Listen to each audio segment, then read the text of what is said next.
I focus on health as a priority, a quality diet, mindful movement, detoxification, and mental rehearsal are absolute key to building back your energy when it's low.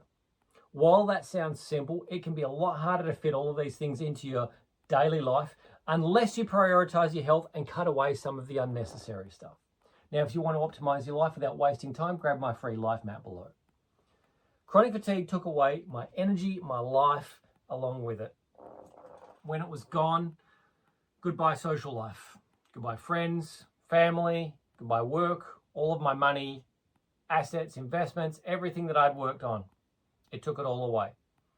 How I was living my life obviously wasn't working, and I got a much needed wake up call despite already being focused on my health. It was a big part of my life. I just didn't have it right. And it wasn't my number one priority. And that was the hard part. It got taken away. I focused on my business and making money first, and I put my health on the back burner. Now, as the years went by, I was able to buy back my energy with time and money at the expense of my sanity a lot of the time. But now I have a routine that it fits in my lifestyle, and it helps me to build up my energy on a regular basis from week to week without constantly burning myself out or buying more and more supplements, which at one stage was $210 a week. And you can build your energy up as well. It doesn't take too much, but here are 5 of the key steps that I've found along the way. So first of all, focus on your health as your number one priority. If it isn't your number one priority, your priorities need a shift. Even if you have other people that you have to look after, you can't look after others if you can't look after yourself. You need to be your number one priority. Your health needs to be your number one priority. So what are you doing for your own health? Are you already doing what's necessary? You've been to the doctor, the naturopath, chiropractor, physio, whoever it is, dentist, in order to be able to rectify some of the health issues that you may have. At different times, I've seen all of these people. In fact, I regularly see an occupational therapist for deep tissue massage and realignment of everything. It could be from anywhere from my feet all the way up through into my head.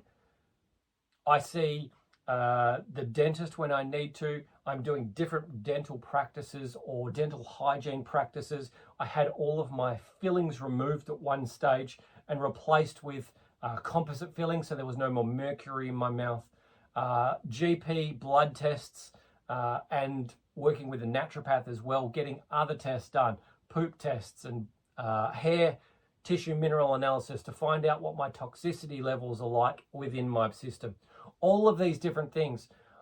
I've spent a lot of time working on that, and you can do these things for yourself as well. You need to be working on your health. You need to be looking after your diet. We're going to talk about that in a minute.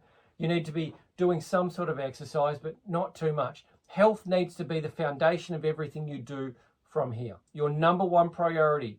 Everything else comes second. And that can be very difficult to survive in that sort of mode, but it may just be something that you need to add to gradually as you go. Because where I'm at now and what I do right now are nothing compared to what I did when I first got sick 16 years ago. Back then, I was doing a lot of good things, but right now I'm doing so many good things and I do them automatically out of habit. So don't be worried that you can't do it all right now. You can only do what you can do for now and gradually build on that as you go. So let's move on to number 2. We're talking about a diet that is ideal for your body right now. So when I talk about diet, I'm not talking about being on a diet to lose weight or something restrictive like that, trying to keep your calories low or whatever. You need to be on a diet that is the best for your energy right now, whatever that looks like. If you have food allergies and there are certain foods that you eat that your body reacts to, it may react to with headache or bloating, gas, migraines, whatever.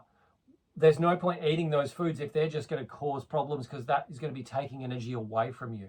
What is the best diet for you? I'm not sure, but you may need to work with your doctor or your naturopath to figure that out. Some great starting points to think about are the ketogenic diet, the carnivore diet, where you are focused on more meat and animal products and no vegetables.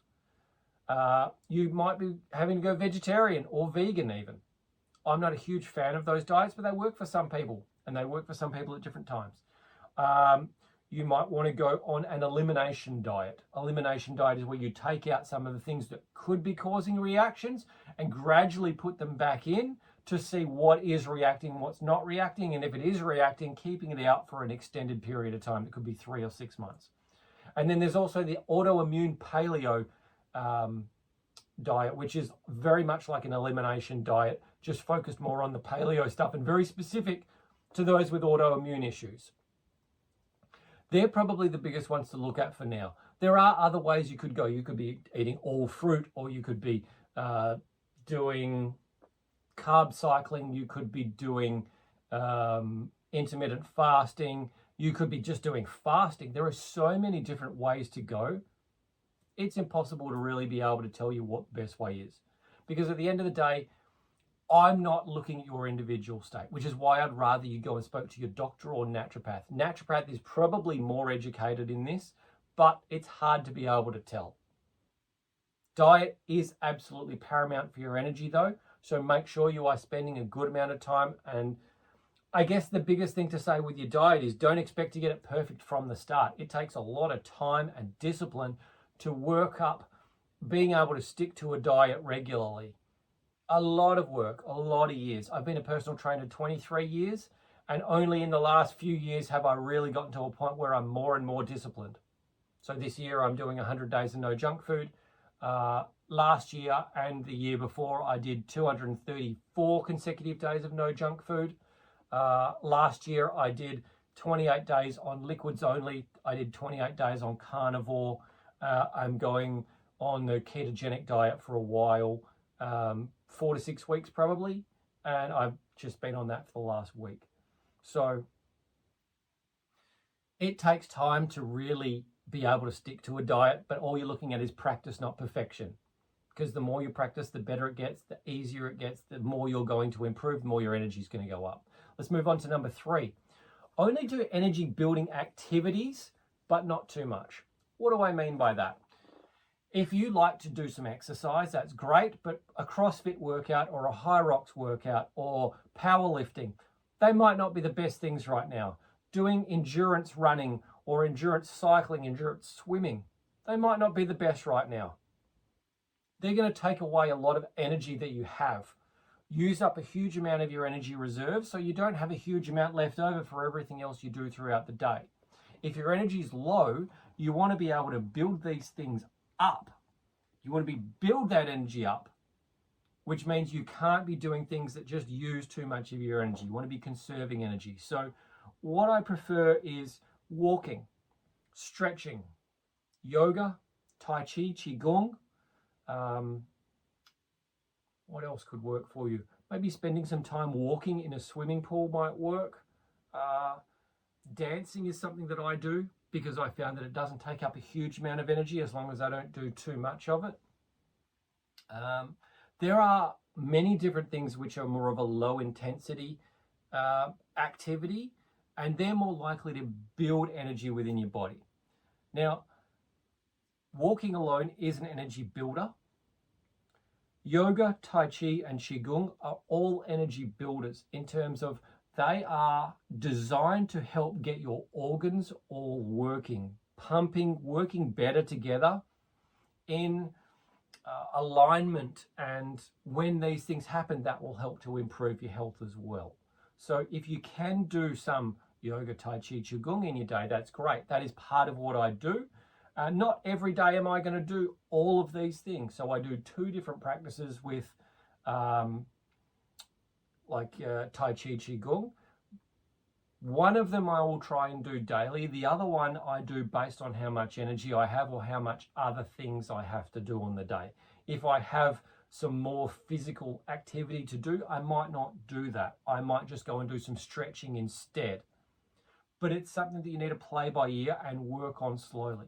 I know when I was my most sick, there were days where I could barely go for a walk. I might only do a 5-minute walk, or I might not even be able to do anything.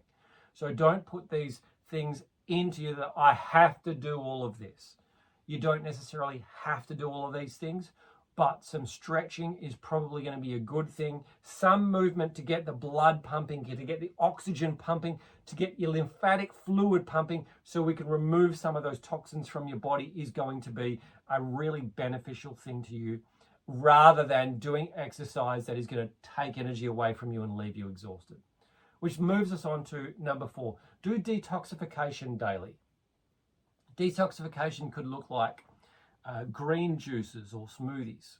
It could be taking stuff like activated charcoal. It could be taking supplements that are supportive of the liver, like, what have I got? I've got a liver mix that I will use, but it could be fulvic acid. It could be, what is that? N-acetylcysteine. It could be glutathione. There are lots of different supplements that are out there to aid in detoxification, to help the liver to work a little bit better. I also will do castor oil packs, try and do them daily if possible. It doesn't always fit in with my day. I try and do sauna 3 or 4 days a week. Sometimes I've done that for 5, 6, 7 days a week, depending on time. Coffee enemas can be good as well for getting the gallbladder or the colon. The gallbladder can dump toxic bile into the colon and have it pulled out of your system by doing coffee enemas. With any of these detoxification things, I recommend you work with a naturopath or a doctor or someone who really knows your body inside out and back to front to see if they're the best thing for you. But doing some of these detoxification practices daily is a big deal. I also do skin brushing. There is probably a bunch of other different things that I do, but I've been doing them for so long now, a lot of them are just automatic. It's a part of my day. I know how much it helps, so I make sure that I stick to it and encourage you to do some of these detoxification practices on a regular basis. Number 5, use mental rehearsal to visualize how you want to live, feel, and act. So I do a lot of meditation based on Dr. Joe Dispenza's work. He's got a great program called You Are the Placebo, which is a book and meditation program that you can use, and there's meditations to go within that, which will actually help you to lift your body to a state where it starts to repair itself. And part of that is the mental rehearsal of how do you want to live? How do you want to think? How do you want to act on a daily basis? What do you want to be doing? How can you see yourself doing that? What does it feel like when you're doing these things?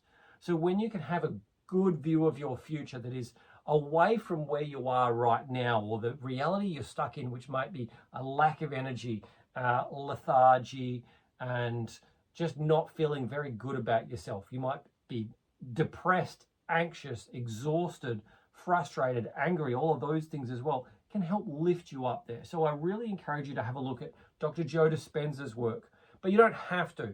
Even the art of daydreaming, and I've got dream it number plates on my car because I'm a big daydreamer. The art of daydreaming about what you want your life to look like. You don't need anything specific there. You could just be sitting by yourself thinking, oh, wouldn't it be nice to be living like this and doing these things? Or go a little bit deeper and try and think, it's like, rather than just the actions or what it looks like, what does it feel like? What would it feel like if you were your healthiest self? What would it feel like for you to be doing that activity? What emotions would you experience? Would there be joy? Would there be fun, laughter? Would there be excitement and exuberance, enthusiasm? What is it you're feeling? So mental rehearsal is a massive part of this energy building process because it gives you a view of what your future could be so that you can start stepping into that future and doing what is necessary to live into that future as well. So to get back into a state of high energy, it's not impossible, but it does require work. It requires focus. You can't go using all of your energy up every single day and expect your batteries to completely recharge by the next day. You've really got to leave a little bit in the tank. And look, I get it. Maybe your energy is only at 20%. Like think about a phone battery. Maybe you're only able to charge your battery back up to 20%. You don't want to drain it back to 0 and have your energy shut off, because when it shuts off, that's it. There's nothing there for a long time. I know that when I've done this in the past, that leads me into a state of migraine and pain and depression and anger and frustration, all of these things. You don't want to get to that point.